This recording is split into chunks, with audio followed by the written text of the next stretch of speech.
So look, I want to address MAGA. So if you're not MAGA, just keep scrolling because this is only for MAGA. So MAGA, imagine 8 years ago, your president, Donald Trump, saying this about a Muslim Islamic country. The nation of Qatar, unfortunately, has historically been a funder of terrorism at a very high level. And now imagine that same president has a new Secretary of Defense, Secretary of War, even though the name has not been approved by Congress yet, because you know that's the way that works, right? He just can't say it. Imagine that Secretary of Defense going out and saying this.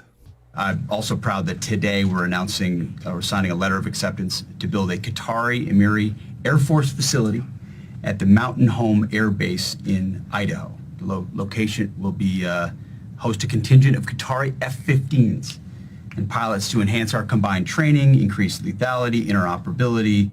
Now, I want you to understand something. Pete misspoke. They are not going to build a base in the United States. Congress won't allow that.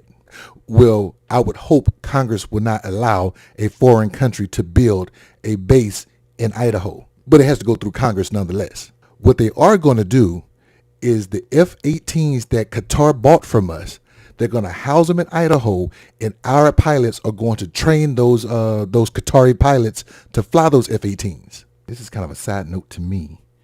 We do have military bases in Qatar, but they are also state sponsors of terrorism. And they're going to have pilots training to fly warplanes in the United States. Idaho, of all places. Don't we got a lot of potatoes there? How would you feel, MAGA, if Barack Obama had done this? If Joe Biden had done this?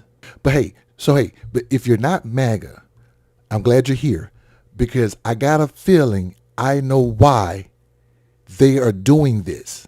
I think you do too, but I also think MAGA's still watching, so let's let them see what Trump and his ilk is doing. Now let's talk about all facets of Trump. Let's talk about Donald Trump as president. What did Qatari do for him as president? This is the same country that gifted Trump the luxury jet. Remember the jet? Reported price tag on it was $400 million. The jet that Trump wants to use is Air Force One. Okay, so what did they do for Donald Trump as a family? Trump's family and the Qataris are business partners now. Eric Trump recently unveiled plans for a new golf course and a beachside resort in Qatar. What about Ivanka, Trump's daughter? What about her husband? Trump's son-in-law, Jared Kushner, has raised billions of dollars from several Middle Eastern countries, including Qatar. And now, what did Trump let the United States do for Qatar on the world stage? Trump just signed an executive order defending Qatar's security, giving NATO-level security guarantees to Qatar. That's why they get F-18s and training in Idaho. That's what we are. I ain't the hoe. You the hoe. What do you think?